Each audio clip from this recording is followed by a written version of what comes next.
for example, the separate and equal interpretation of separating children in schools, which was in the 19th century, and then the reversal in the 20th century in 1954, in the specific case of Brown versus Board of Education, when they said separate is not equal, separate is unequal, therefore you have to integrate schools.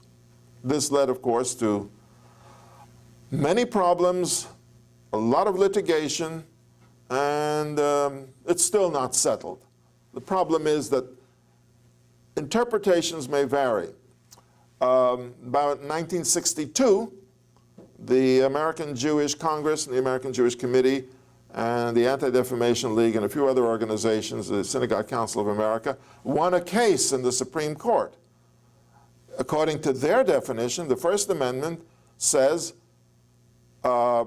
religion is forbidden in public schools. So prayer had to be eliminated from public schools in the decision of 1962.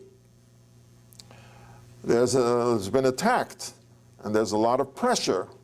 And for all we know, perhaps a future court, maybe this year or maybe next year, may say, you know, that separation of church and state should not be that absolute.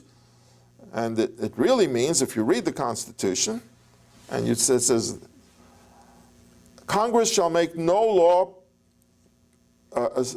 concerning the establishment of religion. What does that mean?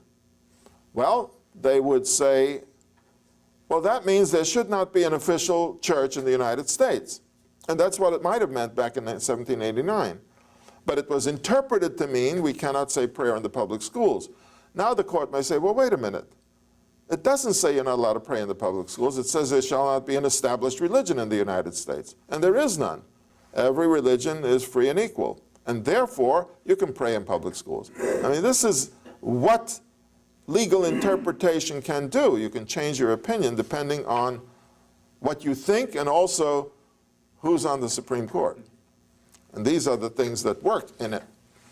And I just have a feeling that a Supreme Court in the near future may say the Establishment Clause doesn't mean you're not allowed to pray in public schools. It means you're not allowed to have an established church, and since we don't have an established church, you can pray in public schools. And the argument's going to be whose prayers do you use? Of course, yeah, of course. And then, you know, the case in 1962 was based on a specific prayer. Are you familiar with that?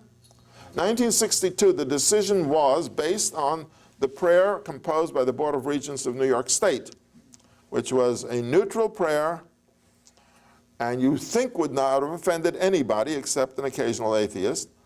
And it said something about we pray to God, and we hope for the prayer that God protect our teachers and our schools and our parents.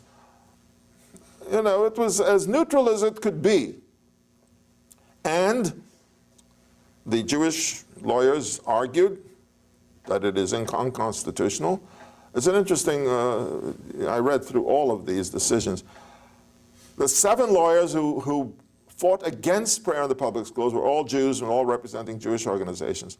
The 22 lawyers who were opposed to restricting prayer, 22, were all attorneys general of 22 states of the United States who said that prayer should be permitted in the schools.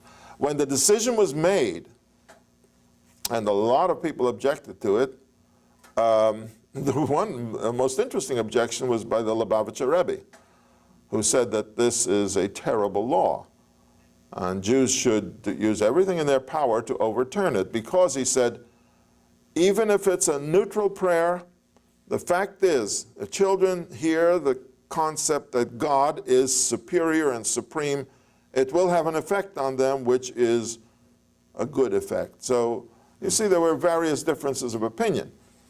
In any event, it was based on that neutral prayer. So what would happen? Sure, if they say it's permitted, then people will still argue, well, whose prayers are permitted? The danger is, if there's so much pressure not to have prayer in the public schools, if it's finally overturned, they may decide, well, we'll have Christian prayers. So you have these things happening.